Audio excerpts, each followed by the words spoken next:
This is Gangrel, the Vampire Warrior, and you're fanging it bang because I'm getting ready to do a career interview with Hannibal TV. Want some? Get some? Bad enough, take some. So where did you grow up? Where did I grow up? I grew up in South Florida. I was born in Hollywood Beach, Florida, and I was raised in Deerfield Beach, Florida. So basically the greater Fort Lauderdale area of South Florida. Were you always a wrestling fan? Was always a wrestling fan.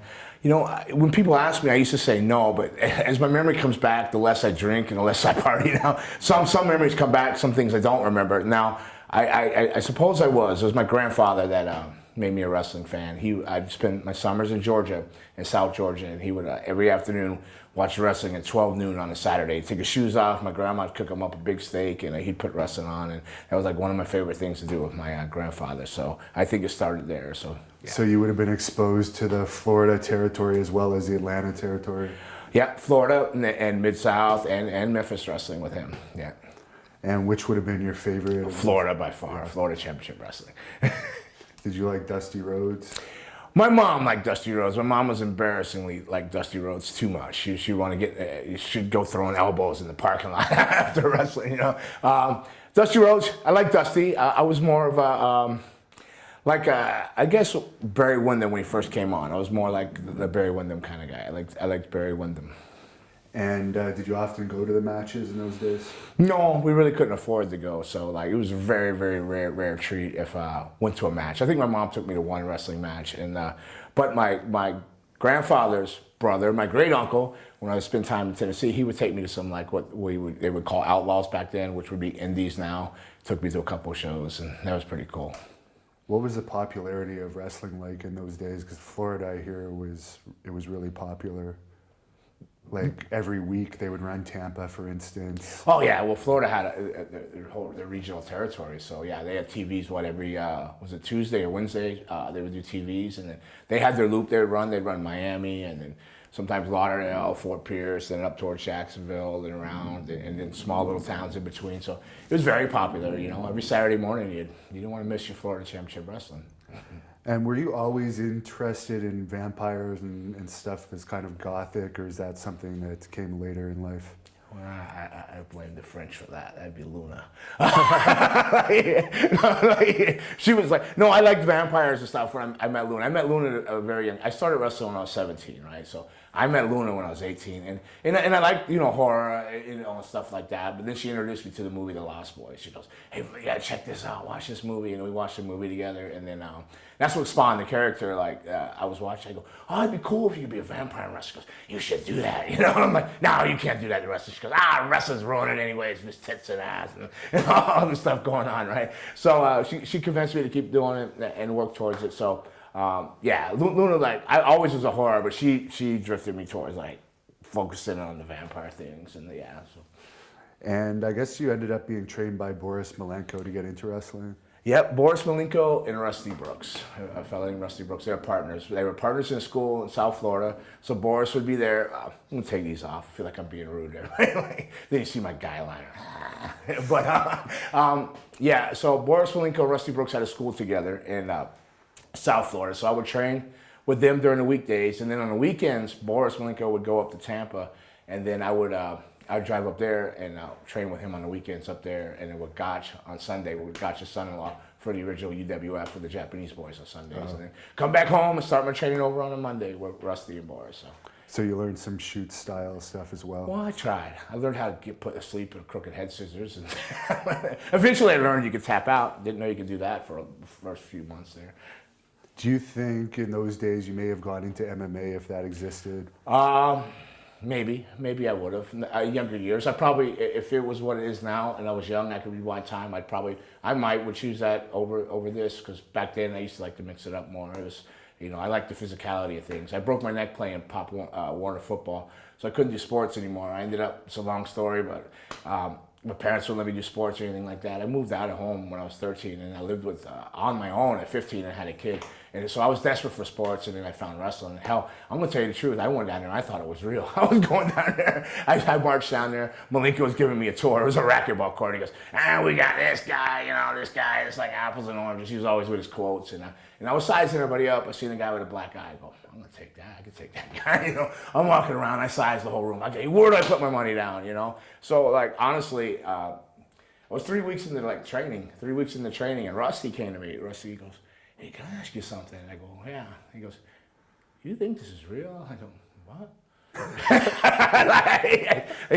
So my response, my face must have said it on. He went, Then I go, my response was, I'm out of here. I can't do this. He goes, well, why? I go, I can't give you, I'm scraping up pennies to pay for this. I thought I could fight on a weekend and kick somebody's ass and make some money. So if you're telling me it's this and they're saying this, I can't do this. And he goes, no, you're really good at it. You're not even trying. You're holding back and you do everything good. And Rusty is why I still wrestle today, because Rusty Brooks, and why I give back to why I always go to wrestling schools is because he said, all right, man, we don't want to take your money. Just finish it out, and we'll write you off in the books, and always get back to wrestling. And I trained, and I mean, not even 2 months later, I was working, and I was drawing stuff from WWF, doing jobs, and then I was working Florida Championship. I mean, 2-3 months in, and then I've been wrestling ever since. I don't think I've had what we call a straight job since I was 18. So. And Rusty, people might remember him. He was an enhancement guy in WWE a lot. Right. He was known for what? Wrestled I almost Hogan. slammed Hogan. Yeah, that was his big moment. Yeah. Yeah, in Poughkeepsie, I think that. Yeah, Poughkeepsie's a great guy. And Boris Malenko, he was known for being attacked a lot by fans. Did he ever tell you any specific stories of times ago? No, he never told stories. He was just always. He always had his sidekick, Phyllis League, who helped a lot of people out through wrestling. I guess they were kind of behind him. They were always fighting, but Malenko was just mostly just going on with the training and stuff like that. But I mean, he spoke a little bit about, wanting to do unions in wrestling and all that stuff, and how things got a little sketchy there. He got forced out to the Texas areas and stuff, down to Florida and stuff like that. That's how he ended up down there. But he didn't talk much about people attacking him or nothing like that. That I can remember. I was a kid. I was in awe, I was just training. So was Florida Championship Wrestling your first job in the business? Was it, or was it WWF?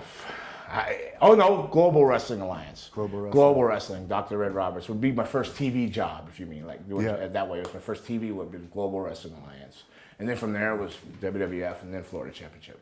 Okay. And then Georgia Championship. Now, you went from Florida to Calgary at one point, which is quite a distance to go and quite a change in climate. Yes. What led to that happening? What led to that happening? There was a kid named Tom Nash that went to Calgary Head. I think he went up there. He was a big Owen Hart fan. Like when we were training, I kind of bonded with this guy because he would show me. He goes, you gotta watch this. It was all the Stampede Wrestling tapes, and I loved it. I was like, oh, this is awesome. All wrestling is garbage now. Stampede, this is the wrestling I want to do. It was just head above heels. I mean, I loved it. And he went and booked there, but I guess he had a really bad experience. Getting ribbed and this and that. And he wanted to go back again, but Bruce Hart told him they needed a tag team. So he asked me if I wanted to go back with him and stuff. So I got booked as a tag team. Drove all the way up in a car, came home in a Greyhound bus. But yeah, I don't know if he came home in a car or not, but I came home in a Greyhound bus. But it was, that led up to it, but the whole character of the Black Heart things, that was like a Bruce Hart rib anyways too. Yeah, he's known for that. What is your opinion on Bruce anyways? I like Bruce. A lot of people, I hear a lot of things, but Bruce has never been nothing but good to me. But then again, I mean, you can just read through what he's ribbing. The deal is where the Black Heart things, have you ever seen the Black Heart gimmick? Yeah. Well, they have the whole black face with no eyes and no mouth that people see. Well, it's getting dark one day, and his girl was a sewer. They had a sewing room, and he goes, oh, try these on. So we slid him on. It looked like, rob a 7-Eleven or something like that, the black mask. So the sun's setting, it's dark out, and Bruce is like, catch this football. I can't see crap. My partner, he was sitting there trying to catch a football, eating balls in the face, and Bruce is laughing. So right out the gate, I go, oh, well, Bruce is a ribber. Then it turns out the whole Black Heart character was the bastard sons of Stu Hart, right? So yeah. Stu went around sleeping with a bunch of female wrestlers, and that's what happened. We're back to claim our throne. Was Dynamite Kid still kicking around Stampede? Dynamite was not there when I was there, but I think he came back in shortly after that I left. Yeah.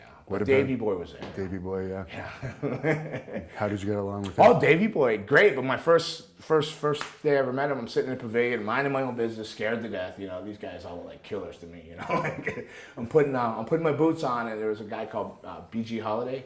Yeah. BG Holiday.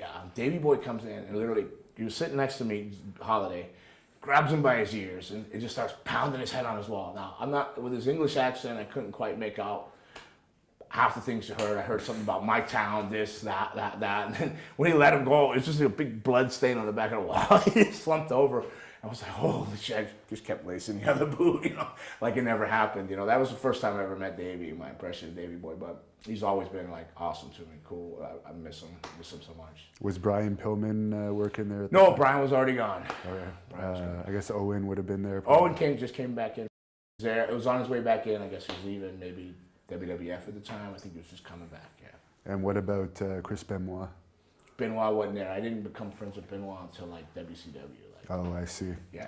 So I guess you just spent your time in Calgary and found it was time to go back after. Well, for me, why did I leave and all that? Yeah. My Calgary story is like they're infamous for ribs and stuff like that, just ribbing people. I never physically got ribbed or nothing like that. I think my rib was not getting paid, because I mean I'm going into a month there, and it was like man, I got a kid at home, I got bills, how am I going to do this? I'm going to do this. I can't get by. And then they're supposed to put the straps on us. And I told my partner, I'm going home. I already bought a bus ticket. I bought a Greyhound bus ticket. I said, I can't stay here without money. I can't stay. And then, so being a good partner he went and stooged the office. I was leaving and everything. Oh, my partner leaving. We can't win the belts, whatever. So they came, and then they were trying to pay me as I was leaving. If I knew what I knew now, I would have just took the money and still left. But but yeah, so that's why I go. It was just money. I couldn't afford to stay there, you know. But we trained. It was one of the greatest experiences of my life, you know. Training in the dungeon and the pavilion and still making towns. It was it was no, you know. In fact, you just can't put a price on that. So it was totally worth it, and I don't regret any moment of that. Was it still Stu doing most of the dungeon training then? No. Bruce and Ben Basarab and stuff were popping. And you ended up bringing Luna, I guess, into the mix shortly after that, managing you guys as the Blackhearts. Right. We were doing a small show in South Florida, and she came up and goes, I love that gimmick, you know. I love that character. I want to manage you, and that's how that happened. Yeah. Right, and I guess she was dating Tom at the time. No, she was with Dick Slater at the time. Oh, yeah. Yeah. I read online that there was some like abuse stuff going on there allegedly. Yeah. Like Slater. Yeah, there's some stuff like that, and she was trying to get away, and next thing you know, like Tom, he had always had this huge crush on her. Like I was scared of Luna. I had never had a good experience with her. I mean, first time I met Luna, I was sitting in a Florida Championship locker room, and the door kicks open. She just got her nose broken, and she's bleeding all over the place. I'm sitting by the Nasty Boys, and she breaks in. She looks at me, blood everywhere. She goes, fresh meat. I like scurried around. I said, I don't know if you can cuss on here or not, but that bitch is crazy. I don't want nothing to do with her, you know. Then the next time I see Luna, she scaled her wall or something. She wanted to go to wrestling school, and Tom, you know, we seen her at a show, and she said she loved that gimmick, so she wanted to go train at Rusty's wrestling school, and Tom's like, we got to go pick Luna up. I go, oh, I don't want to go by that woman. Like, I was legit scared of her. I'm like, that bitch is crazy, you know. Like, so he talks me into it. She somehow snuck out, because she was still with Slater at the time. Somehow snuck out of the apartment, and we get in her car. She wants me to drive. She's been drinking with Three Finger Denise all day, this other lesbian girl. They was training to wrestle. They were drinking margaritas all day, so they're hammered. Get them in the car, and then I'm driving down 95 to the wrestling school. Next thing you know, Luna climbs over the front seat, jumps on me, starts punching me in the face. Why don't you like me? She rips my shirt off. And I'm so mad. By the time I get to the wrestling school, I'm like talking to Rusty, she's crazy. I'm going to kill her. You know, he's like, that's Dick Slater, the lady. You don't touch her. I'm like, it's Luna. You just don't mess around. So I went in the ring to go. I was just, call it chaining or wrestling, move for move, whatever. And just trying to burn out some steam. Out of nowhere, like Luna just drops on my back and bites me right in the center of my back, latches on like a pit bull. And I'm spinning all over, running off, trying to get over. The only way I can get her off was I jumped through the ropes to break the contact on. And I had a scar, like, just was bleeding, a big bite mark on my back. So I ripped her up. I had her up against the thing and was gonna kill her, and I go, no, that's Dick Slater. You can't do that. It's Luna. You can't let her go. You redneck. You know, like, I went on whiskey tango, white trash. You know, I'm like ready to fight a woman, like that curse. You know. So I go out and then I let her go, and I went and I kicked every mirror off her car. I kicked the car doors in, and before that scar healed on my back, we were best friends, and then a couple somehow. That's why I always call her a vampire. That's why I always trace that back, her being a real vampire. She bit and turned me. So to go back to where we started, because I have ADD, to the Dick Slater thing, yeah, she said it was, I never seen it. I can't personally say it, but I mean, if a person will jump out of a window to get away from somewhere, maybe there's something going on wrong, you know. Third story window. So then one day we went and did all that wrestling thing, but in between that whole bite mark and all that, me and her becoming best friends, getting together, like one day she turned up and they said they got married, her and Tom, like, because she didn't want to go home or something. They got married, and that lasted a week or something, and then eventually we were together for 18 years. Yeah. And I guess Kevin Sullivan was booking Florida for a long time. Was he booking it all when you were there? Yeah, he was in and out. He was there in Florida. He was there when I was doing like WCW stuff. I've always been around Kevin, all the way up to the Joe Goodhart stuff and everywhere around. Well, I still see Kevin. I still run into Kevin. And you worked for Herb Abrams' UWF promotion. Yeah. Any stories about that? Besides our terrible matches that didn't make sense, not his fault, our fault. No, like Herb, it was cool. Luna, like, he had a lot of the older guys and stuff. I think. I never had no crazy or whatever stories of Herb. I was too busy trying to manage keeping Luna out of trouble and stuff like that. Yeah. And you ended up in All Japan for a bit. How did you get into there? Well, All Japan originally, there was two. I went the first two tours for All Japan, and then when I fell out with my partner, I got a big fight and ended up fighting him, beating him up. He got another partner and went back for a third tour. So I did the first two as the Black Hearts, and that happened from Calgary connection, Tokyo Joe. He was booking for New Japan, but he pulled contacts, and then along with Luna's contacts with Jimmy Suzuki and stuff, that's how the All Japan thing happened. And it just turns out, not Mr. Baba, but Miss Baba liked the character. So if Miss Baba liked something back then, it was the same. It was golden. You know, like she liked Johnny Ace. Johnny Ace was golden, you know. Right. So Miss Baba liked that character, and that's how we got over there and then had those two, and then I had a falling out with my partner, and he went back with another partner called Dave Johnson. They're the sets that went to Memphis as the Black Hearts, and then they went to WCW as the Black Hearts. Not me. That wasn't me, because when they went to WCW, I was in Puerto Rico starting the Vampire Warrior thing. So. Yeah, what company would that have been for? Was that Carlos's company? No, it was the very first company that opened opposition to Carlos after the Brody thing. So I think it may have been called AWF at the time, WFA, but it was Hugo Sonovich and Savio Vega, which Quang, TNT. He's actually wrestling for us in November. He's good. He's a good worker, man. He's really good. And how did you like working for him? I worked for him back in IWA, but... Yeah, it was IWA too, right? So they changed names throughout the owners, like Gloria, different people, Barabbas, Gloria, I don't know. Great. I didn't know, like, I had just came from, like, working in Japan and stuff when I first went down there. So I worked a little more of a snugger style. So we had a miscommunication, I guess, one night. And, I mean, you can ask him about it, but, like, I hit him with a clothesline, and I think he thought I said, "Hey, I got some more, motherfucker." And it was a legit clothesline. And so he got up and kicked me with a super kick, like in the face, and got up. So our 3-month battle was like just killing each other every night. I didn't know he was doing it on purpose or whatever. At least that's the way I interpret it. But I loved working down there. I went for a day and spent a year. So. Right. Yeah. And I guess that company didn't have the money issues that WWC is now. Not at the time, but eventually, by the end of that year, I mean, if you spend a year in Puerto Rico, you're going to be owed money. Yeah. You become a local. You spend over 6 months, you're a local. Over 3 months, you kind of become a local. Best way in Puerto Rico is to go in and out. You know, if you're just coming in and doing shows in and out, you're pretty much guaranteed to get your money. But you start living there, then they start pushing you back, Miana, amigo. Yeah, I'll catch up. Not that company so much, but it did towards the end. But they just ran so many big shows. They would bring, like, they had Davey Boy and Jake. They would bring a lot of names and WWF guys. And so it was fun. It was a lot of fun. Were you roommates with Bill DeMott in those days? Yeah. Bill, Tom Brandy, They were all in there. Big Vito, whatever he's called now. What's he called now? Skull. Big Vito now. That's what Yeah. he was Skull Von has Crust back then. Vito. Different names. Yeah. Yeah. Dude in the dress. What did you think of Bill as a person? Because in history now he's known as a bit of a controversial character. Well, see, I don't know. I didn't see anything. We just would sit there and drink a 12-pack on the beach and talk. He'd miss home and stuff like that. He was just Billy. I don't know. I mean, I hear all this other stuff, but then again, like I don't know. I train people when I train with a bit of an edge too and stuff. So, but I don't know. I don't see it. I've heard other things that I go, I didn't see it, but they go, no, it happened. So I don't know. So I can't say anything. But my personal experiences with him were fine. You know, he's always been cool. But now he's like, you know, I guess he had a tragedy and stuff, and you know, I don't know if he's even doing anything with wrestling anymore. I don't know. Okay. With his I think daughter. he's still doing autographs, but I don't know when the tragedy happened, but that's unfortunate to hear.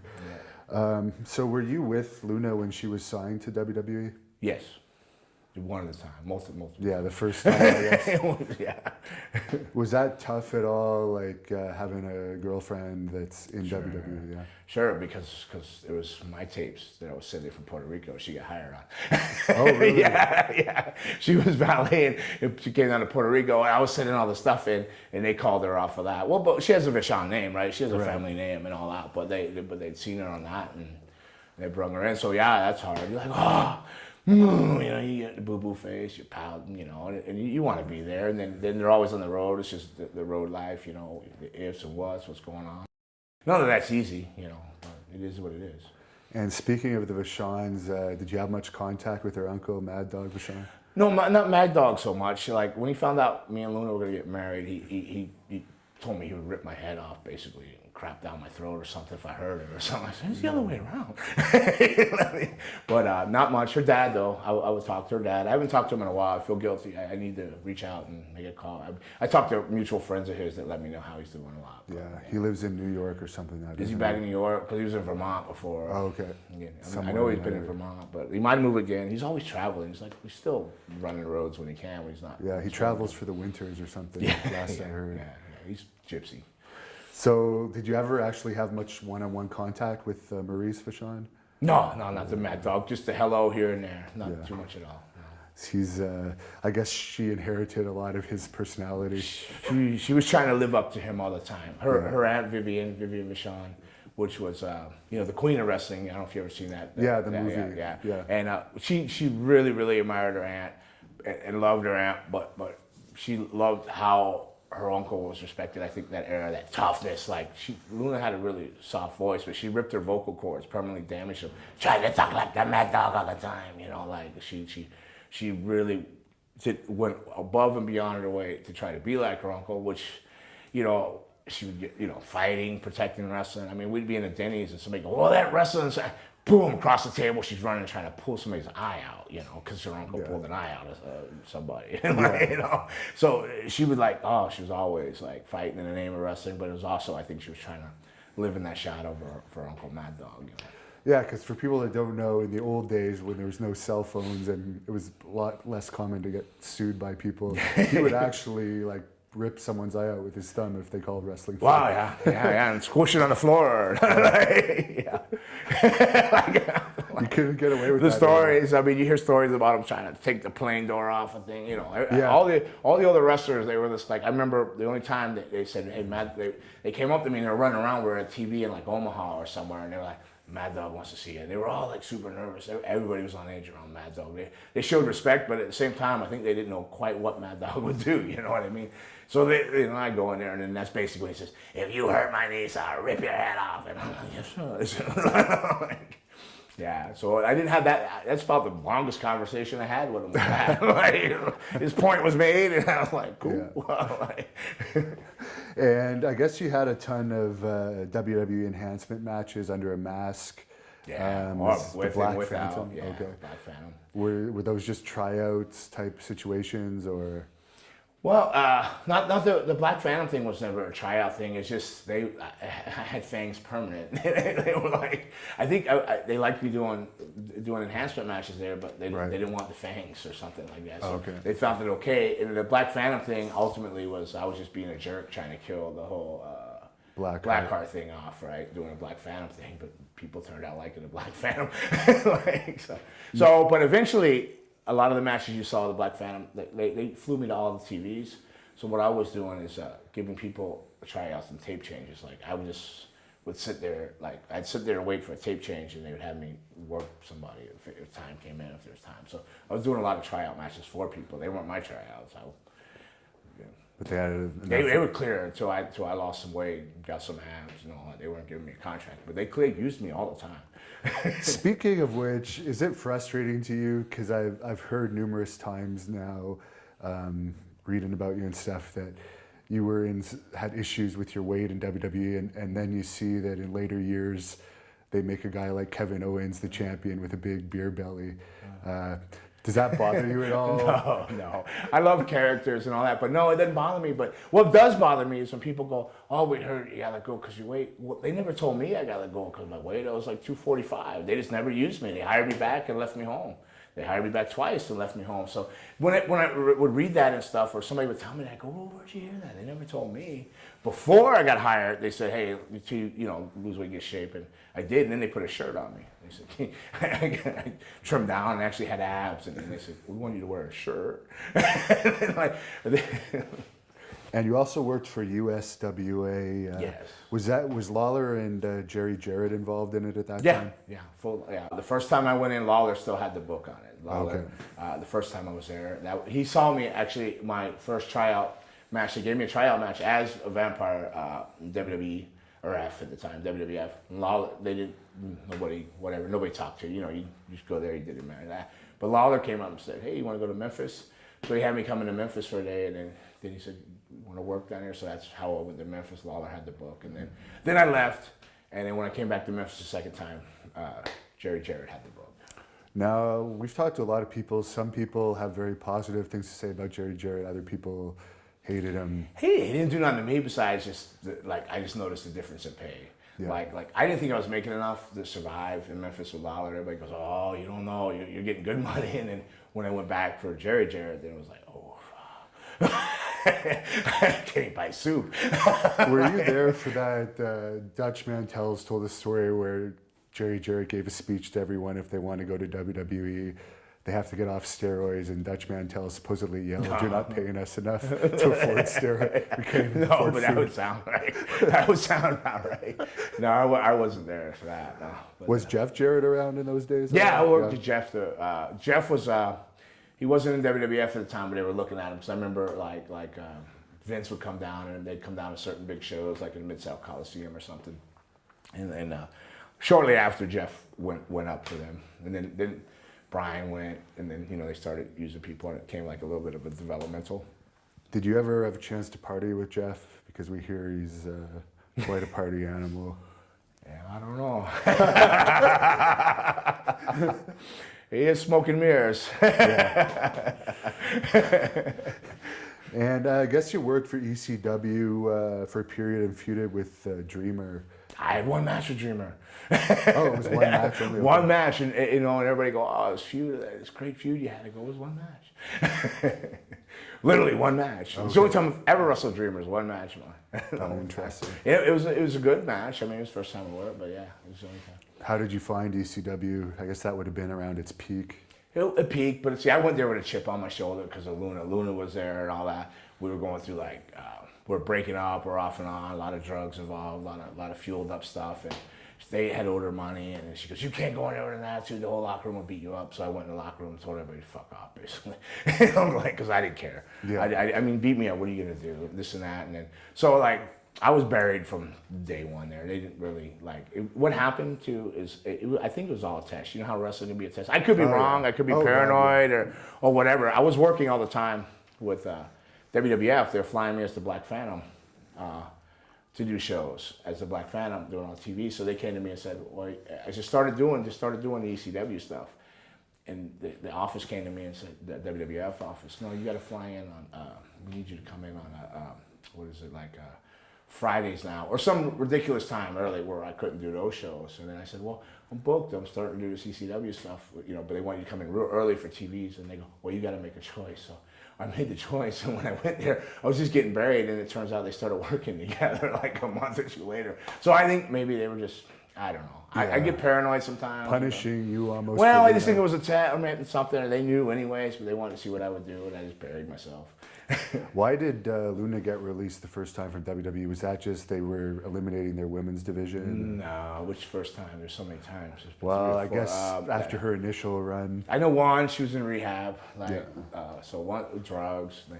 They let her go while she was in rehab. Another time was she taped one of the production girls up. Oh, okay. And Lori, and taped her up and slid her through the hallways. And another time she beat somebody up. Oh, yeah.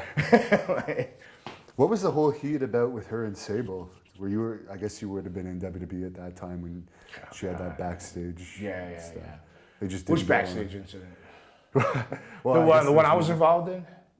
Maybe you can tell us the one you were involved in, sure. Well, the one I was involved in was, so I was sitting, I hung out with Stephanie McMahon a lot. So I'm sitting there eating lunch with Stephanie, and Mark and Sable come in and sit next to Stephanie, which they never do, like when I'm there. I'm like eating, I'm like, what's this about? So I'm just wandering, and next thing you know, the friggin' door, this was in the Pyramid in Memphis, the door of catering kicks open.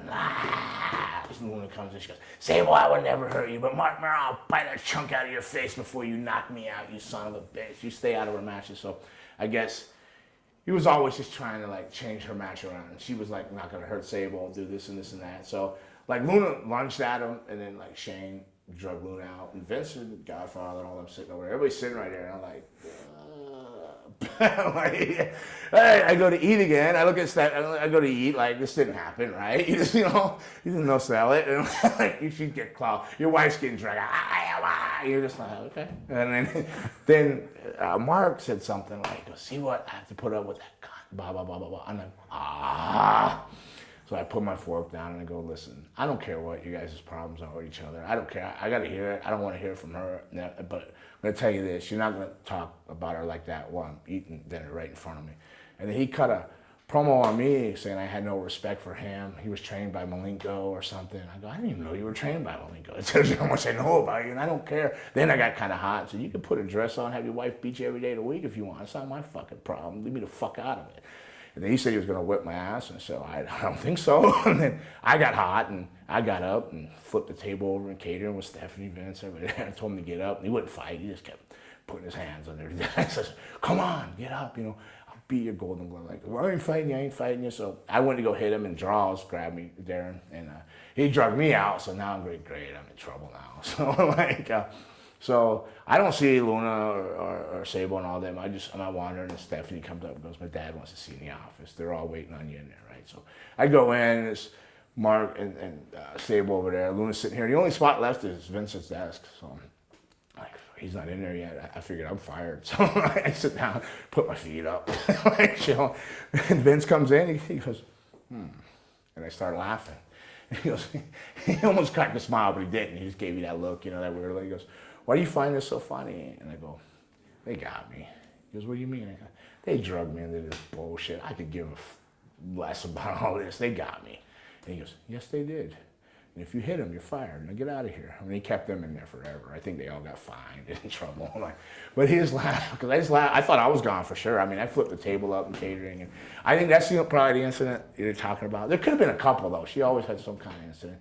She just, she really tried really hard with Sable. And I think Luna just felt unappreciative. Like, WrestleMania came, and, they did a WrestleMania match. And they came back, and they had flowers and everything, and I think for one brief second, Luna thought, and they were like, oh, you did it, they did it, and they like kind of, it's like you see in a movie, they pass over and they go right to say, wow, you did it, you're perfect. And Luna like she kind of no-sold it, but like one of my favorite people in the world, Owen Hart, like she went over behind the spot, big makeup box, and went to go crying, and Owen came up and goes, you did great, Owen turned around, he saved her, like Luna probably would, like that was there. So like I think she just felt really unappreciated. Like she knew wrestling was going towards beauty and TNA and not so much talent, but she was trying really hard, but then nobody would even give her like hey, that a girl, you know? So I guess you didn't feel too bad for Miro when Brock Lesnar stole Sable away from him. Yeah, I didn't care. But I heard he's all turned around and giving motivational speeches. No, I'm only a guy that stays mad for like 2 minutes. I get mad for 2 minutes. I don't speeches. Huh? He's paid a lot of money for those speeches. Well, there you go. Like if I could get a speech and paid, I'd do it too. But no, I have a temper of all of 2 minutes. That's why I don't like doing like these kind of interviews and stuff. Because I'll say something I shouldn't say, but it's the truth anyways. But I'm never mad more than 2 to 5 minutes. I'm like, get over things. Oh, speaking of which, I didn't do it. No, one of our fans had a question for you. Actually, I guess in another interview that's online, you talked about blacking out and beating up a karate guy, yeah. And I guess you'd mentioned that it was recorded somewhere. Yeah, Ricky Leatherface might have a fellow Canadian there. Okay, so do you remember what company it was for? If the fans wanted to, it was the not Wings, but IWA. Quinones is in Japan, the monster company. Yeah. Masahiro, you know Masahiro? No, but he's like a historian of the wrestling. I asked him one day to get the name. He gave me the name of the guy. Turns out I thought he was like a gold medalist karate guy, but no, he was just a karate guy they hired to beat me up, but then I beat him up. So yeah, it was almost a setup type thing. Oh, definitely a setup. No. It's a God, that was a long story. Like I was over there drinking. You know, you've gone to Japan, so you go out there this I have not yet. No. I figured you would have done that. It's much more difficult now. Yeah, no, now. I haven't been since '98. So I don't know how it even works now. But before that, I was going all the time. But I was over there drinking out with like Victor Quinones. Well, you know, he was he owned IWA Puerto Rican. Right, and they owned part of that company with Osano, and you know they're known to be a little funny. You know, I didn't know that. Like, well, I knew that, but I didn't think nothing of it. So we're out drinking one night, drinking, and he's like, "I bet Luna really likes that curly hair." I'm like, so it's a weird question, you know. I'm gonna continue drinking, and you know, back then I was taking like a lot of Halcyon and stuff like that. I was no baby face, no good guy around, you know. Next thing you know, he was like, yeah, I thought he was having a spasm, but it turns out I guess he was winking at me. So yeah, because he was gay for this. Yeah, well, I wasn't putting 2 to 2 together. I was just drinking free beer and partying, you know. And then so we're all getting in an elevator. It's like Miguelito Perez, Doug Gilbert, and somebody, and I had a Zubaz and almost like mid-tour, so I ran out of underwear and stuff. So I'm like just like commando and Zubaz, and you know how thin Zubaz can be. So yeah, I'm like, so you picture that? I'm drunk. I'm trying to like pick the button at everybody's room. What floor? And out of nowhere, he comes in like a fucking claw machine reverse. You know, like grabs it. His finger like penetrated my butthole. Man, I was like, oh! I spun around and grabbed him by the throat, and I had him up by his throat, and then like you know they're all, oh, let him go, he's drunk. And then I started laughing. I go, oh shit, this guy's been flirting with me all night. You know, I wasn't even mad or anything. Like I was like, whatever. Like I let him down. They were like, no, let it go. I go, no, it's all right. I get it now. I didn't realize. I thought it was funny kind of after that. I really wasn't mad or anything. Now, prior to this happening in this tour, I was going over every night on every monster. Leatherface, Freddy Krueger. It was a monster. They did a lot of monster stuff, right? And going over strong. So, you know, Victor would always come and give me the finish and everything. Well, after that, the next night, he sent Miguelito. Oh, amigo, you make jobs tonight? I go, I don't care. I usually make jobs all the time. You know, my head I'm saying, I don't care. But he goes, and so, yeah, you make, hey, point at this dude. And I was like, this guy was just a ring crew dude, like some young guy, with scars all over him. They just beat him up. He couldn't even wrestle. I go, can he wrestle? You had a problem with that? I go, no. And then he goes, 15 minutes or 14 minutes or something. And I'm like, because there's a problem? I go, no problem. So I get with a guy, he spoke Spanish, he wasn't even Japanese, Spanish, and he couldn't wrestle. So I beat him up for like 14 minutes, like just pounding. I kept telling him I was sorry. Boom, boom, boom. I was telling him I'm sorry. So then I picked him up and then said, I was like, hit me. He said, I said, peg me. So he swung. I don't even know if it hit me or not. I just went, you could have heard a cricket. It was a sold out building. 1, 2, 3. As I was covering, I go, I either just buried myself forever, because I don't know if anybody's ever done something like that, you know. We just, I just in Japan, it was like dead quiet. I go back and Ricky Leatherface, he goes, oh, that was a ballsy move there, you know. Oh, dude, right on. You know, like, and I'm worried, like, well, did I, whatever, I don't know. I guess nobody said a word. The next day, I came back and it was back over again, back over. Not in the fashion I was going over, but like they're like, you're over, go over, go over. At the end of the tour, it was at Corrigan Hall, and they have a board over there, and it said, on the board it said karate versus wrestling. We're like, what karate guy? It was just all monsters, the whole tour's been everybody, it's the same people, but they flew a guy in from Korea or somewhere. He was a shoot karate guy. And he was over there with Osana and all those guys for the show, and I realized I was the wrestler guy, So I got one of the young boys. I can't remember if it was Winger or Raya, one of the younger kids at the time. And I said, hey, go ask him if you maybe we'll do something. And he catches me with a kick. I'll make it up at 8, 9, on the rope. He'll come at me, I'll catch a submission, So, good idea, Davidson. He runs over. It was like watching J. Jonah Jameson and plot to get Spider-Man over there. They're all sitting over there, and I hear he's talking to him, and you hear the laugh, like, you see the cigar smoke and ring. That didn't sound good. He comes back and he goes, maybe Danger Davidson, So oh shit, I'm only a karate guy, whatever. I don't know what to think, And Ricky Leatherface he's like, oh, it's a shoot, man. We're gonna get you. The yellow man's gonna get you. He's always, I don't know if you know him, but he's a character. So. When I come out, it's the first match. I get in my corner and I look out and all the guys, all the Spanish guys and white dudes are out, and then this guy comes out. It's looks like a boxing pay-per-view. He's got an entourage, people, music, all this crap, and I look and all the Japanese guys are out. I'm like, oh, this is no good. So he gets in the ring and so many streamers for this guy. They know who he is before even gets his name. They're going nuts. I'm like, who is this guy? But I'm nervous. I'm pacing like a cuckoo clock in my corner. I'm like corner. I never leave that corner. So the bell rings, and I don't know why on earth I went to go tie up. I know better than that, but I guess. I just I went to go tie up. Man, he came in with a kick so fast. It sounded like I got my leg up off. I know not to leave it planted, so I got it up. So when he caught it, but it still hurt. I dropped that. I was dropping down, and the next kick, it was slow motion. I could see him coming, and it came under the rib cage. And I tried to get the elbow down. He was just that fast. It was like pop, pop, pop, pop. He was in there so quick. So I'm down on an elbow and knee, going, I can't breathe. And Ricky, he told me the rest of the story, Leatherface. He starts laughing. He goes, he goes, it was funny. Yeah. The next kick I seen coming, and he kicked it here. But I guess when he kicked me, it blew me up off my thing into the corner. And before my elbows dropped to the ropes, he said I turned purple and grew 3 sizes and came out, and just knocked him out, and then just proceeded to just keep beating on him, picking him up, trying to break his neck, stuff like that. So it didn't work out too well. I went to Korea 2 days later because I was doing a tour there. They treated me like a god. They had all heard. So I had street credit for a while over there. But North Korea or South Korea? Well, whichever ones ain't blowing people up. Yeah, because you were going to go over the other side. No. Yeah. Now, I guess you had a couple of WCW matches before you signed with WWE. Mm-hmm. Were they interested in signing you as well? I had so much heat in WCW.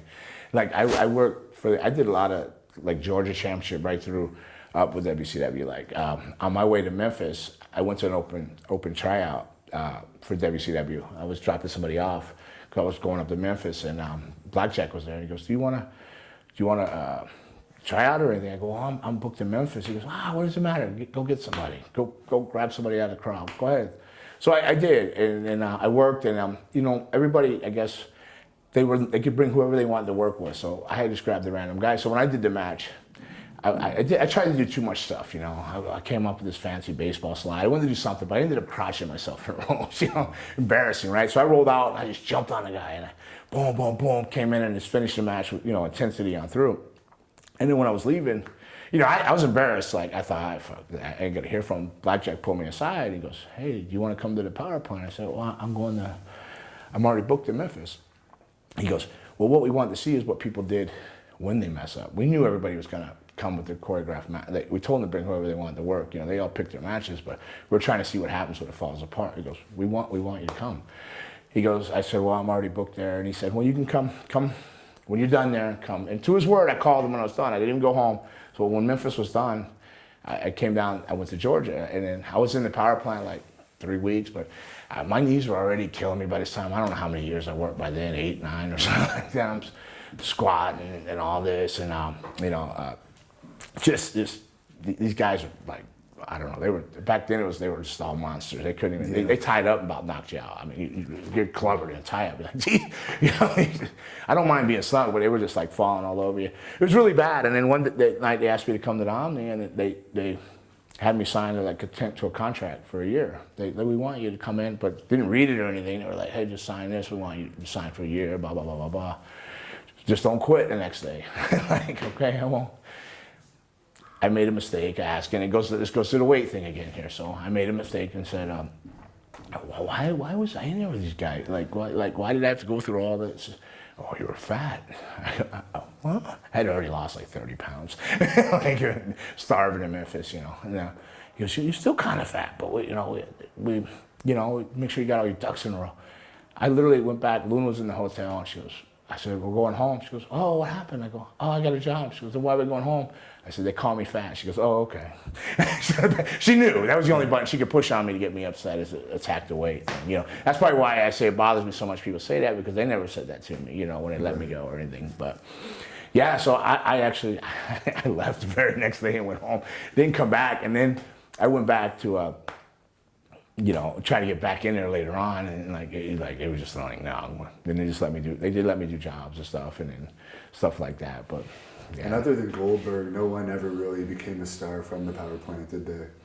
That was a name. No, there was those Ice Trains and all those guys was there. There was just some powers. There was just all those big guys. I don't think any of them came out of there. Like, well, somebody's son was in there. They were just, no. Yeah, it was rough in there. All you had was Sarge yelling, squat, squat, squat, squat. Sarge, who Buddy really Lee, never made it that far, other than, I guess, his best position was the power plant trainer. Right. Yeah, training there probably, yeah. Apparently he chased Batista off too. Batista did a tryout, and Sarge told him he'd never make it, so. And so what led to you finally getting a WWE contract? Well, I got in shape. I was still working for them all the time. So I was in, Luna was working for them at the time. And I was on vacation with her out in California. And I literally was coming, they were working in Anaheim in the pond, and I met up with her because I went down with a buddy to Mexico. So I'm coming back, and I'm tore up, like drunk and whatever. And Brian Christopher's plane got iced in, they said, in the middle of summer. I don't know how that happened, but his plane was iced in. And they said, hey, do you have your gear? I can't remember what agent it was. It might have been Chief at the time. I'm not sure who it was. He said, you got your gear? Tony Gurria. You got your gear? I go, yeah, I always got gear, you know. They go, can you get dressed? So literally, they had me like signing a waiver while I got dressed. I ran to the car and everything. And I mean, I literally just came from Tijuana. I drove up to just meet up with her. And I go in there, and I was wrestling Taka Michinoku, and he's like, oh, David-san, Blackheart, huh? He was like, oh, you know, and then he goes, anything you want to do? Like, it was like really fast. I go, just stay light, trust me. And that's the first time I did Paler DDT. So I was out there working Taka, and then boom, and then I did that thing, and then I guess the whole building popped. They were quiet the whole time because there was the only name on that card, right? But when I did that, the whole building, whoa, and I guess Vince was walking by at the time.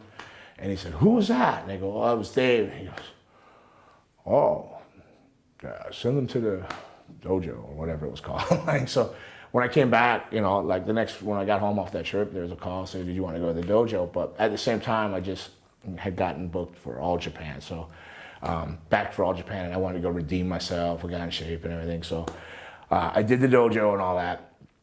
They asked me about who to hire. They would say, what do you think about Andrew Test or Prince Albert? All these guys, they were asking me, who do you think? They had me giving people tryouts. They never asked me about myself, anything or nothing. I'm like, so you're feeling kind of low, but you're like, whatever. I'm going to Japan. I go to All Japan. And so I'm working over there, and I had a good run at it. So I was only supposed to be like opening matches or whatnot, but somebody didn't show up, so I ended up working like the semi. But because I guess I got in shape and everything turned out good, they started tagging me with Bobby Duncan, and Johnny Ace came up and said, Dave, I got good news and good news. I go, what's that? He goes, well, Bobby doesn't usually offer people like a year deal, but he wants you to commit for a year and tag with Bobby. The other news is WWF's called and said they have a contract waiting for you too, if you want, you know, so you got to make a decision. I got to know.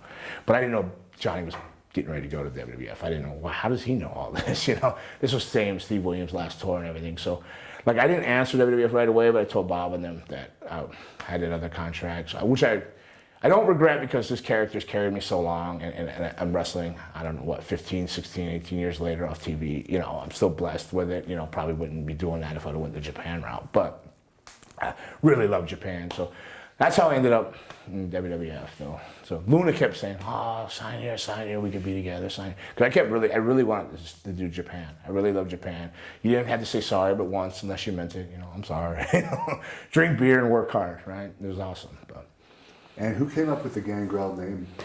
That was an accident. See, that's where there's so much controversy to this thing here. I was giving him a bunch of research. There's a role-playing game called Masquerade. Gangrel is a clan. It wouldn't be so much a person, not that you care or anything, but it's a clan. So it was in amongst all this research that I gave them, trying to tell them about vampires. I was pushing vampires on them since like 1990 or whatever. Since Puerto Rico, I was always pushing this whole vampire thing on them. And when they decided they were going to do everything, I guess Vince McMahon said, well, it needs a name. And he looked down and he goes, I like that name, Gangrel. Well, nobody pushed it through legal. Like, when I debuted, because it was such short notice, I debuted in less like a 3-day notice. They told me they were going to do it. So they come up with a name and the costume and the entrance, all that was in a weekend. They all came up with that in like 3 days. So went out there as Gangrel. I guess once that TV aired, the company, White Wolf, that had the Masquerade, called and sued them for everything. Like, oh, you know, license this and this and that. So they ended up paying off all this money for the name. They didn't own it, they just leased it for 5 years, and then had to pay money on it. So that's how that name came around. So then when that lease was up, pretty much when my contract ended too, so it go, and then then they brought me back to do a Raw anniversary show, and then I guess White Wolf sold to another company, and then that company tried to sue WWF. I guess it was still WWF at the time. WWF for that $5 million, and Vince says, no, we're going to go to court. He's already done this. So when I went to court and everything, the judge, when the gavel hit, he goes, the person, because the other people didn't renew it or didn't renew it the right way. Nobody renewed it the right way. So the person wrestling as Gangrel is Gangrel, case dismissed. So I ended up with it. But not that it helps me, because now I don't do Legend stuff or do any of the other stuff, but I don't get harassed. So I can Gangrel all day long, So who really liked the vampire thing? Was it one of the creative people?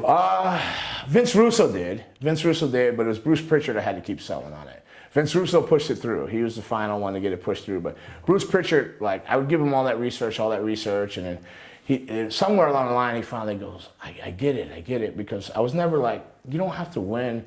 You just got to be cool. Like, I always said it was a group. I said, you get a group of young guys. As long as they're cool, it doesn't matter if they get their asses kicked. If they look cool getting their asses kicked, people are gonna like it. It's just like the Lost Boys. I mean, years later, that movie's still gonna, like, no. But then Bruce Pritchard, he goes, oh, I get it now. You got it. Tom, I think it was more Tom Pritchard was smarting him up on it, because Tom was more into it. And Vince Russo liked it, because Vince Russo was a big Kiss fan. He liked that over-the-top stuff and doing something different. And Tom was working in the dojo at that time, I guess? Yeah, Tom was in the dojo at the time, yeah. And Vince Russo, so I guess you got along with him in those days? Not really. I mean, not yes or no. It just, he was, to be honest, I guess, if I had any negative thing, I would always try to talk to him, but he was always too busy with Jarrett. Like, you're like wait off to the side. And he's fuck it, whatever, let's do whatever. So he was always busy with Jeff. But I didn't have anything against him. I mean, how could I be upset with him? He was a part of getting that great entrance and all that stuff, so. You really liked Jeff Jarrett, didn't you? Yeah, he did. He did. You made him world champion and everything in WCW. Yeah. Now, were they always going to make you a group with Edge and Christian, or was it originally going to be just you? I think I initially was just not even supposed to be that long there. I think that whole thing was just to shuttle Edge in. They didn't know what to do with Adam. They were going to make him a poet. They were going to do this. They had all these ideas for him that just didn't suit.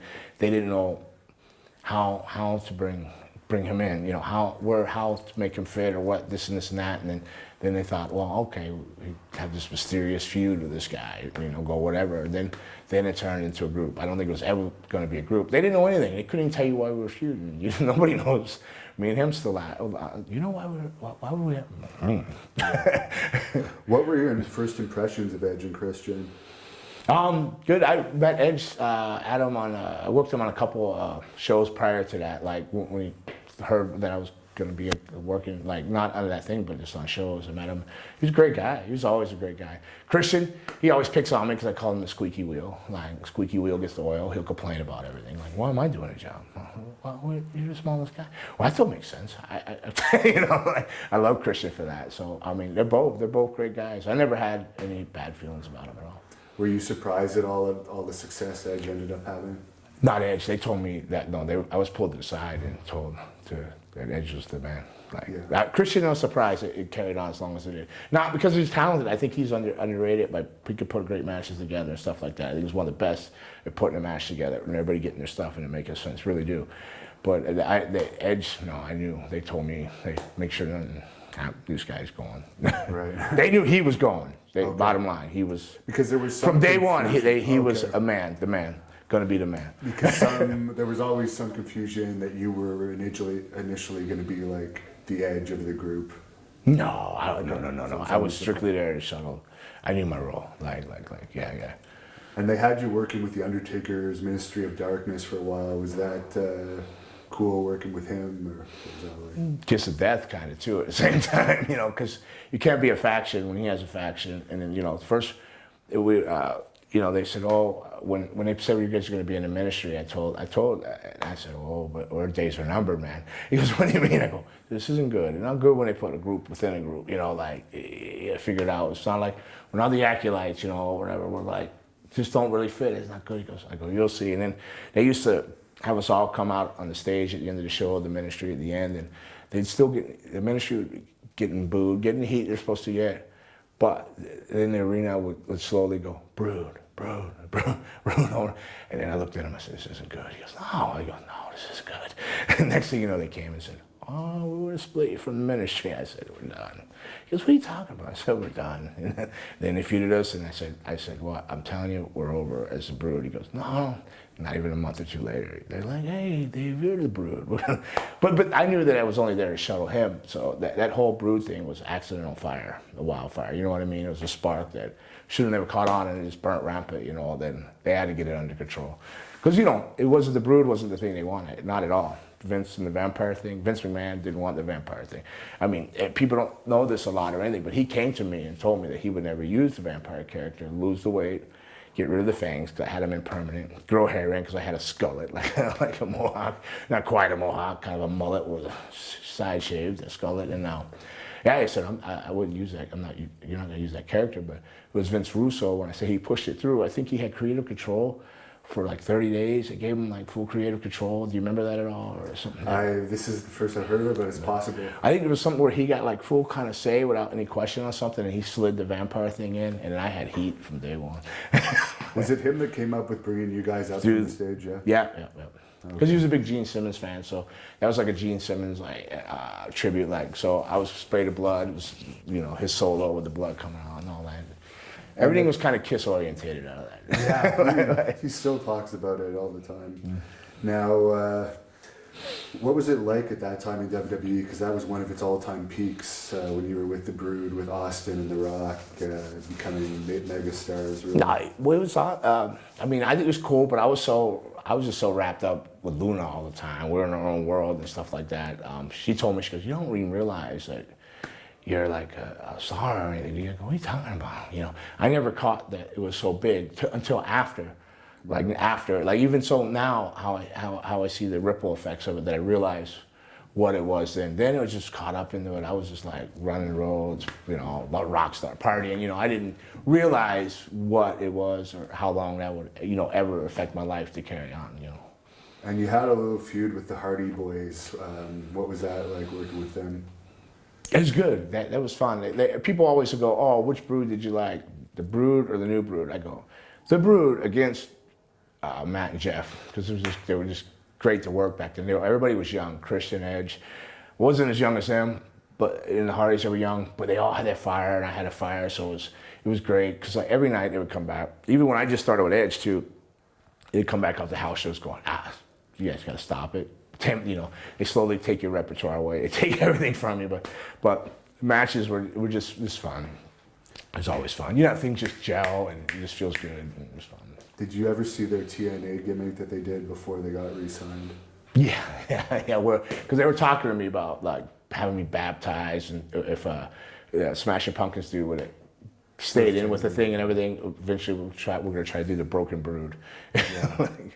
What do you think of that guy anyway, the Smashing Pumpkins guy? I met him a couple times. He loves wrestling. Yeah. He's different, eccentric. I mean, he loves wrestling. Do you think he really could do anything with a wrestling company if he had control of it? I think you gotta have people you trust around you with the good ideas, right? It's not just you. You can have ideas and money, but you gotta have people that get their pulse on things. I mean, did he have something called Renaissance or Resistance He Pro? had something before, something like that. It's really hard to say. I mean, wrestling's such a cutthroat legends. world, you know. Even if you think that, like, me and you are, right-hand man, I may be like poisoning you every day with arsenic, you know. Exactly. You know, it's hard. I mean, I hate to say that about wrestling, and you know, but it is what it is about it. But yeah. I love it. Wrestling's been great to me. I've done it 30 years this September. Blessed. It's a great thing, but it is what it is, though. It is what it is. What would have been the highlight for you of your first WWE run? Well, the major WWE run, I guess you could say. It would have been the highlight. I don't know. I was pretty much just like around there. I mean, I wouldn't even call it a highlight, but the biggest thing, because would probably be the Hell in a Cell at a WrestleMania where we hung Big Boss Man, which was kind of weird and it didn't get taken in good response. But just because of match-wise. But I mean, I was supposed to be the first 24/7 hardcore champion, but I blew my shoulder out a week before. So I didn't have any of those big moments. All my moments were like, just kind of like there, you know, like mid-card big. No, nothing that stood out great besides just every time I came up to that fire, it was like a highlight to come up. Like I literally, when that fire come through there, when by yourself, you got your blood and you get the goosebumps when you hear the people, oh, you know, heel or whatever you were. But like that was just, I mean, every time. I was supposed to be a menacing mean. They wanted me to be all angry, but I couldn't. Halfway up in the elevator, like I just started smiling. I was like, "This is awesome." And then I would get so much heat going down the ramp because I was like, and then they, "What are you, happy vampire?" I go, I'm trying. I'm looking menacing. So menacing, I couldn't stop it. It was just I was so overwhelmed and loved that entrance so much. When I got up there, I would just be like, this is cool. Like, and I couldn't help it. So every time, every entrance was a highlight. I loved that. That was like. And I forgot to ask you earlier, your wedding to Luna was actually aired in a segment on WWE before you were signed. Mania or something. Yeah. Did you think that was cool? Or?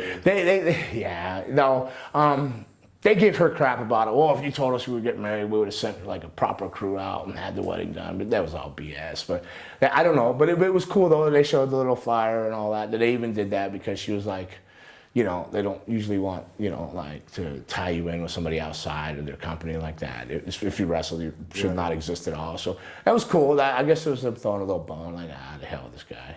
Just give him a little love. So with his weird hair and his funky Kevin Sullivan eyebrows he's got going on. Which you don't have anymore. No, it was just painted. It was creepy though, you know. If I was to go back to the Skullet, I'd probably bring him back. Go vintage, like football teams when they wear throwback jerseys. Maybe one night I should do that. And after your 2001 release, which I guess you said may have 2001, okay. Yeah, I guess it had something to do with your name probably more than anything. That you probably didn't want to pay the fee again. Maybe, yeah. You worked for All Star Wrestling in the UK quite a bit. Oh, yeah. What do you think of wrestling there and working for Brian Dixon? Brian, a lot of guys got stories, but I get along well with Brian. But I loved wrestling there. I was doing almost 6 months out of the year after that. And when I tell people, I love wrestling there. You're wrestling every night. Everybody can wrestle. It's just, you literally, I mean, this might sound horrible, but everybody gets along so well, you can put your beer down and go to the ring. You know, it's such a family-like thing. Everybody's fun. And Brian, there's so many interpretations and impersonations of him. He's one of the cheapest guys I ever know. But at the same time, he's been one of the kindest and giving guys to me, really has. A lot of people have negative, but I've had a friendship with him over the years. I go back, I'm there February for a month. I'll be over there for a month. I still can't get away from going over there. So I went, instead of going for 3 and 6 months out of the year, I've dropped down to just 1. So I just go Februarys now. So I'm still working there. Does he still have the house for the Americans there? Yeah, his office, yeah.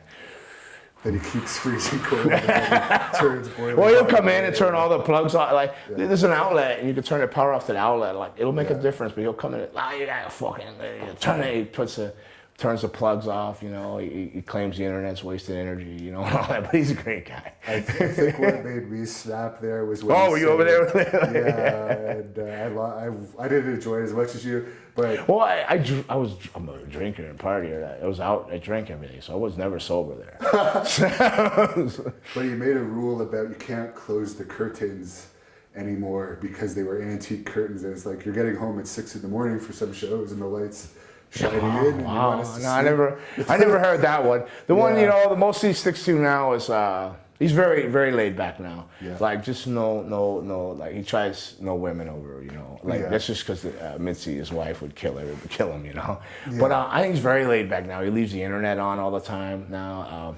He's way different. He's not the same guy that he used to be. There. But my first trips, though, my first 4 years, I didn't stay at that Digs. I stayed at like different bed and breakfast type place in Rock Ferry. So I wasn't there. I didn't do my time initially when it was like when height of war in there. And you probably didn't have Rene Dupree as a roommate. I did have Rene Dupree as a roommate. Later on, yes. Yes, I did. I didn't quite understand Rene Dupree. Like, he's like a zombie. He'd just come out, I don't know. He'd sleep like 13, 14, 15 hours in that room and come out and then do bizarre shit. You know? But I don't know. I like Rene, though. A lot of people don't, but Rene's cool. But yeah, I had Rene. I can relate. I somewhat like him, but I wouldn't want to live with him ever again. No, I wouldn't live. I wouldn't want to live. I don't, be honest, I don't want to live with any wrestlers. Yeah. And they lost Butlins too, didn't they? Yeah, he did. Yeah. So I keep thinking, you know, this is last year's, but he says, no, I'm going to go another year. You coming? I go, okay, you keep going, I'll keep coming. so I know I'm booked in 2019 too already. He's already confirmed me for February. So he's not stopping. He's running. You know, that's great. Well, you know, missed a beat. And, you know, he still draws his talents. The houses are up. It's still good. You know, he still has all those little camps and holiday camps and all that. The little ones. You know. I may have to talk to him again. Oh yeah, February. Let's go over. Well, the weather's better there than here. Yeah. And is it true you were the booker for the Australian tour that was the Hulkamania Australian tour? Yeah, I put most of the matches together. Everything but Hogan and Flair. They had all their say on that, but I called the other matches and stuff. Yeah. How did you end up getting that position? Well, it was all Samoan ran, right? We had the company. We started Knox Pro together in California, the wrestling school with Rikishi and all that, and then Black Pearl, which is Reno and Hawaii, is Rikishi's cousin. They put the tour together, so they put that whole tour together. It was like four of us. Right? I did a lot of the production, load in, and the matches, and they handled the money with the other guys and did all that. So it was very an in-house ran tour there. Yeah. And I heard you actually on Roddy Piper's podcast telling about that incident that happened with Flair. Is there any way you could tell us just like the short version of what happened? I know the man's not in well health or something. He's making a comeback, but whatever he's doing now. He's kicked out, he's doing okay. Yeah. But Flair, I don't know what his issue was with me. He's always been like snub and kind of short with me, this and that. Well, we're there. I had my wife at the time. We just eating. I haven't had a drink or anything. She goes, I want to go have a glass of wine in the bar. And I could hear Flair in the bar. And I'm like, you really? She goes, yeah, I want to have a glass of wine. So we go in the bar, and he's in the back corner, and he's drinking with some girls. He's getting loud at party. Well, Brian Christopher comes down. I was talking to Shannon Moore or somebody. Brian Christopher comes down, and I'm like, hey, Brian, what are you doing? He's like, hey, I don't feel good. I go, well, what's wrong with you? Blah! So he pukes all over my brand new tennis shoes. I'm hot about it. Like, I'm hot, you know, but like I gotta cover this up. So I asked my girl, take Brian, because she's friends with Brian. I said, take Brian up, get Brian to his room. Let me clean this up before anybody sees this. Well, before she could even get Brian, that Flair comes up, whoo, you know, little honey, you sit right here. It's these jabroni or whatever's jobs to do this or whatever. You don't need to do that. So he sat her down. I just looked at him like, all right, motherfucker. I'm like, whatever, I'll let that go. Because I was just trying to handle this mess. But then, so like, Reno came down, the guy that was actually running things, he took Brian to his room. Now, while this was going on, I'm trying to clean this friggin' puke up, you know? And then Flair's line like Shannon Moore and a couple people up on the bar. And he's over there like cutting promos. You're lucky to be on my tour, to be a part of this, or yada, yada, yada. And he gets down on me and he starts finger poking me. I'm sorry, I'm spitting these fangs. You get it, it's like the Gallagher splash zone when I have these on. You're gonna get sprayed, you're gonna have to have goggles. But he starts poking on me, and you never fucking was. And I'm like, I had it, you know. I was like, you know, he's just, you know, you're just like, you know, after all the years, you had to take it when you're coming in, you smile, yes or no. So you're like, I got nothing to lose now. I went, no, fuck you, motherfucker. But I said, sir, like my wife said, I never seen you so mad and say sir after every curse word. Because I called him sir, and I poked him all the way back across the room. I'll whip your old ass. I've been paid 3 months ago for this tour. I don't give a shit. I don't need this money on this shit. And I was hot. I was paid. I was already done. I was already, like, the last thing I needed was him over there poking on me. I took him all the way back down, and Bischoff was with him, and Knobs, and they're like, oh no, you gotta stop him, he's gonna beat him up. He's married to Luna, he's crazy. And Eric's like, let it go. And then I got Flair, I backed him all the way across the bar, I got my fingers in his face, just, I'll whip your fucking ass, you ever talk to me like that again. Like, and I feel bad later, because, you know, when I start thinking of the age of it, he is kind of older, you know. I mean, I'm right at 50, but like, but he's still like older.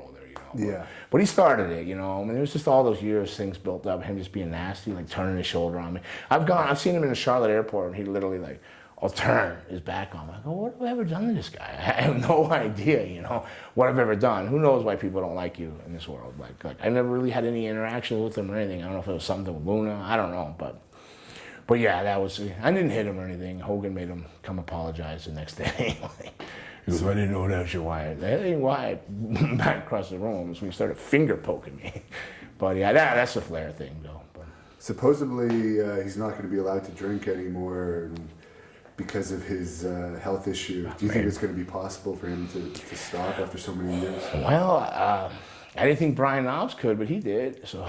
Oh, did Brian Knobs? Oh, stop? you ever seen Brian lately? He's lost what? 100. He's like super lean. He turned his life around a lot, like, because he was like in really bad health too. He was real sick in and out of the hospital, and he's doing well. He looks good. So I think anybody can do anything after all those years. It's just how much, if you want to live or die or not, right? Yeah. I mean, if you're done living, then you'll keep drinking, you know. And you mentioned Hogan. Did you have much interaction with him over the years? Just hellos here and there. It's always been super nice to me. Just always come across the room and shake your hand. I never had like go. You know, I would try to meet him. Always been great and a gentleman to me. Always. You think now that it's been a while since all that stuff happened with him, with the tapes? I'm sure he'll turn back up or something. I mean, it's Hulk Hogan. He's that guy. Yeah. You took your vitamins and everything because of him, didn't you?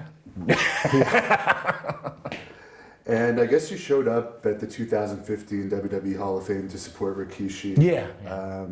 You just have a close friendship with him? Yeah, well, we had the school together at the time and everything, and so, yeah, he came out there. And I was living in LA, so it was just a short drive up, right, to there. And it was cool.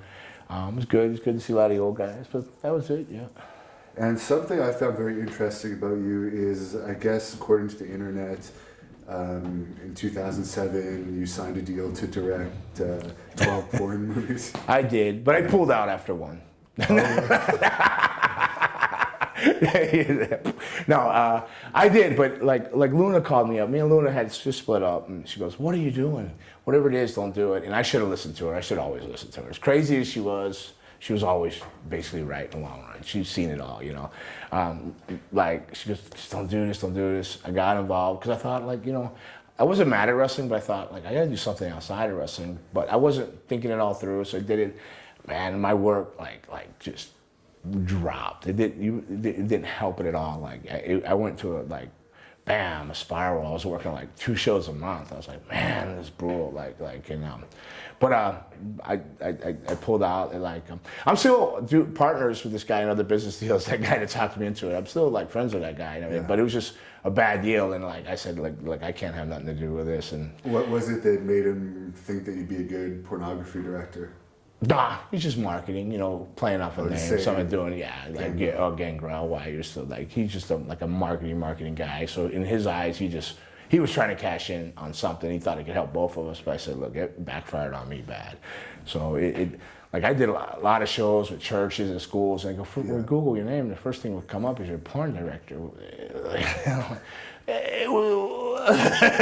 You know, but it was there. It's out there. Once you do something, it's there. So, you know, but no, I have nothing to do with that now. I mean, now is that a hard industry to make money in now? It is now. It's just like because of the internet. Yeah, it's all free. So like it paid basically to do one scene or whatever it is, come in and do one scene on a movie, not a whole movie, but one scene. Pays about the same as the rest of the show. Exactly the same as what I made. You know, like so. For that kind of heat, it's not worth it, you know, like, because how long are you going to ride that out unless you know you're really good at it? But it was reality porn. How hard is it? Stop, take a picture of that. Yeah, don't go soft, you know, like. Okay, commenced to. Did you ever work with? I guess it was only one, so I guess. Yeah, it's just, they were just like all like.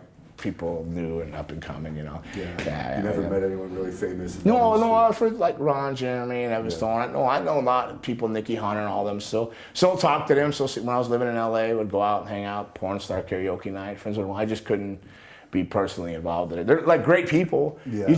I think to be honest, the whole world watches porn, but like, but out in public they'll shame you, but at home they're like, you know, ooh, RedTube, what's Pornhub got running? I'm actually surprised that in small towns like this one you still find porn stores, because who would actually go into a porn store now? Well, in small towns like this, I can't answer for. But I notice in the South, it's the small country towns. I don't think they're quite caught up on the internet. So they actually still run in there to the adult sex stores and all this, or rent DVDs and all that. Like you said, who's going to go buy it? Just go, oh, you know, free. I only need 3 minutes anyway. So. And then there's the plagiarism stuff where people can just rip it off of a site if it's paid and throw it up for free. I'm sort of like, I'm so baffled with like, the Chinas and the Sunnies and all, what do they really think they can get out? Like that's, you know, that's out there forever for that. It's not the money. Actually, I got to ask you about that. Like, what about all these, like Mickey James been in porn, so many wrestlers, 1, 2, 3 Kid. Well, yeah, they with China there, yeah. But she took it to another level though. Like me and Sean, we trained together. I've known Sean since he was 15, 14, like, because he came out of Malenko's. Yeah. Right. So. I actually unfortunately watched China just out of curiosity, and I felt terrible for her. You do, right? Sad. Like you know, there's been nights I have a party, and I go, nah, I can't. You said production-wise, like just because I know them as people, I'm like, I know that's the end of their lives, you know. Not that she was living, but just you've hit a spot there. There's something, you know. You said you were friends with Stephanie McMahon. What did you think about what happened to China? Because that was kind of a really bad situation there. It is, but again, it's life everywhere. I mean, people in relationships, they crash and burn, or they crash and unite, you know, like, I think, you know, it's just, wasn't as, like, the nicest person, you know, either. I known her before she wrestled, they'd come in, and I seen how she treated Luna, but then I knew people that were around her that also, I seen good things, so, you know, she was just kind of all over the charts, so she wasn't like, so I didn't think nothing of Stephanie, you know, that's just how wrestling happens. You spend time around people, and you know, who you get along with, it's bound that things are gonna go. Like, if I was like with Luna, I don't know how many people she's dated or been in wrestling with, you can't, you know, like, it's just who you get along with, it's just, you just keep moving along, you know. And not in a bad way, but just, you know.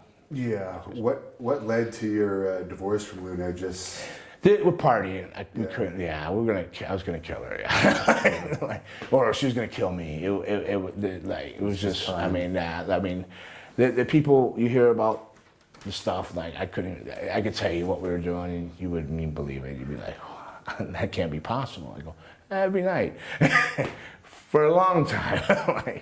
So like it's just that was all. It was just, and so with all that fueled in there, and then a lot of the you know, the wrongs, like back and forth being on the job. So when you throw all the drugs mixed in the end, she's my best friend. We still talk like every 2 weeks, you know, after like I'd still talk to her. Like we just couldn't get over stuff anymore, especially with all the drugs being involved, you know. So. And I guess ultimately that's what led to her passing.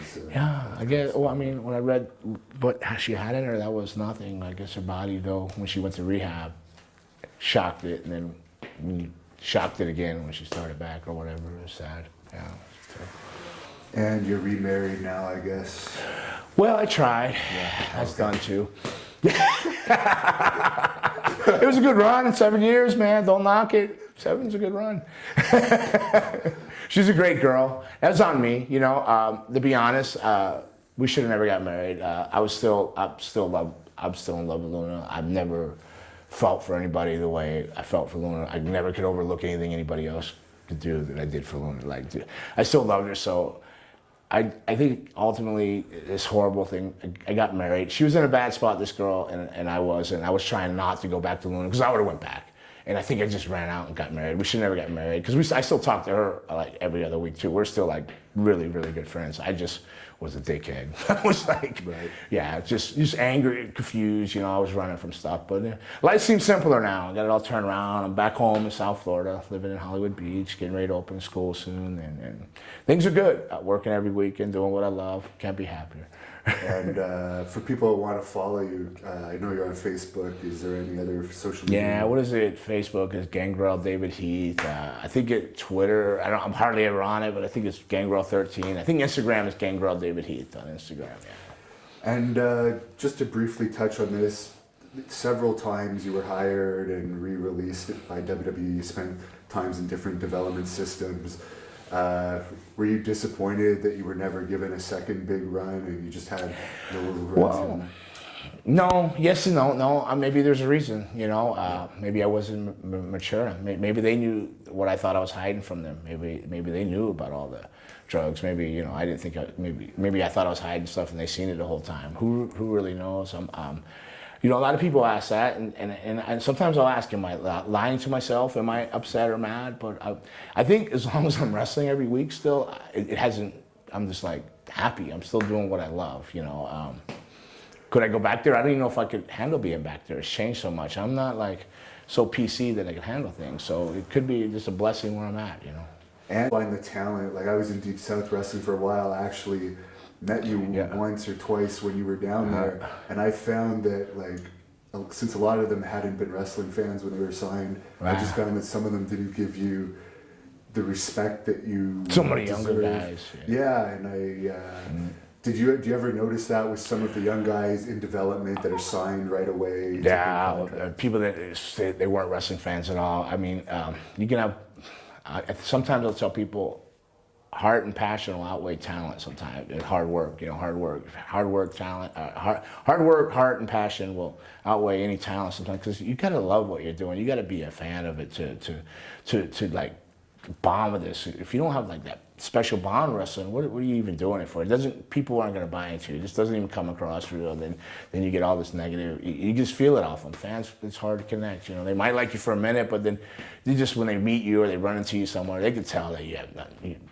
They can just feel it off you, I think. And does it bother me? Yeah, it bothers me. They don't know history of wrestling. They should know history of wrestling. I think there should be a civil exam before you go to wrestling school. There should be some kind of history of wrestling. You should be able to answer questions back to at least the 70s, you know, wrestling history before you're allowed to train, you know. And I'm thinking about getting another school opening, and that may be a big first part of the 3 weeks before they even do roles or anything is history of wrestling. Just, you know, I want them to understand wrestling, you know. Is there anyone, I'm sure you probably don't watch it, but is there anyone on the current WWE roster that you would like to have a feud with if you could come back for one more feud? Man, you know who I would like? Dolph Ziggler.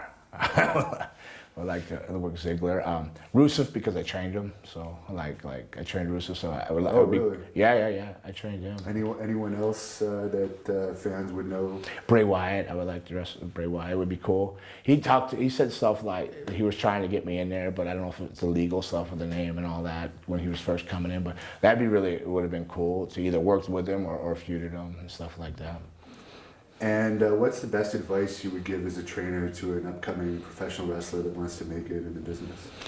Log all the ring time you can. First of all, if you're not training yet, find a school that as somebody has done something somewhere or wrestle passion. You know, go to a proper wrestling school, and then man, just log those hours. You can't fly it. You don't just go out and fly a commercial airline with 10 hours. You know, log all the ring time you can, work with everybody, take every seminar you can, listen to everybody. Even if they're being a jerk or an ass or something, there's a fraction of something in there that you could take and learn from it. So I'll always keep your ears open and eyes open, and, you know, ask questions if it's available to ask questions, but definitely log all the time you can and all the seminars, and watch all the old stuff, because the only thing new is what's been forgotten, you know. The only thing original, you change it 10%, and then it's yours too. And do you think wrestling overall has a bright future now that there's only really one major company and there's not really that many places to get experience anymore? I don't know that it has a bright future, because it's evolved into like it's kind of evolved into like an entertainment thing. I don't know how bright. I think it's right where it's gonna be. I don't think it'll go down anymore. But I don't think it's going to shine any more than what it is. I think it's just right there, unless something drastically changes. And, you know, they say things go in cycles, you know, unless they come around. You'll never have like the Attitude Era again or anything. But unless something comes around with like like in the Attitude Era, what Vince Russo was good at and they were all good at is everybody had a storyline. It didn't matter if you were unjacked. You won or you lost for a reason. It helped elevate somebody. Here it was a story, here it was a story here. So everybody had some kind of storyline involved, all the way from the very bottom to the top, and it all worked for everybody. And with that, it gave everybody that watched wrestling somebody they could find. Somebody could always relate to one of those stories. So it was always a story. It didn't matter if it was Funaki or whoever or whatever it was. Somebody always somewhere, like all the way up to Undertaker, could relate with you or something. And it was tied in, so all the characters and stories. And it could come back around like that, but they've I don't know, it's so different now. Live events, this and that, the word things. It's just changed so much. I mean, it's still wrestling when it comes down to it when you're watching it, but the peak of whether fans or people are going to come out to it, I think it's where it's at. I don't think it'll go down. I think it's just where it's at. Can you see more territories popping up? I think it will. I really do. I think if people and the Outlaws or the Independents, or whatever, how you want to phrase it, I'm so old school, some of the Independents, if they would learn not to be like butt heads to each other and start working regionally with things, I think you could build it back, bring it back with little TVs. I think people would like that. It's because it's different. Everybody likes a choice, you know. WWE, you're getting one thing. But if you bring back that regional TV, but you work together and you know, to build something, I think that it could come back. I really do. I mean, maybe maybe they won't be called a territory. Maybe they'll be, you know, they'll just be called indies. But if they learn to work together and not work against each other, I really think it could. Well, this territory is the Great North Wrestling territory for sure. Now, you mentioned you're a horror movie fan. Any favorite horror movies? Well, I'm going to give you the Lost Boys right out the gate, you know, and all the Halloweens, you know, Friday the 13th. All the Halloweens? Well, not all of them. No, not H2O, not H2O, or and Ludacris and all that. The one with the Silver Shamrocks. But the Rob Zombie one, I did like the remake. Oh, not the second one he did, but the first original Halloween. That was good. Did you see the remake of Carrie? No, I did not see the remake of Carrie. How was it? It was good. Was it good? Yeah. Now I'm going to have to go watch it. It's probably on Netflix, so I'm probably going to have to go scope it out. Probably. Well, it'll turn up now that it's October, so like everything's going to start popping up everywhere, so you'll see things. I like the House of a Thousand Corpses. I love that. I liked it better than Devil's Rejects. I like that 80s slasher type of feel to things and stuff. And your favorite vampire actor? There's been so many like actors who have played a vampire. Yeah. You asked me that, so you put me on a spot, and now I'm drawing a blank on his name. What the hell? Near Dark. He was. We'll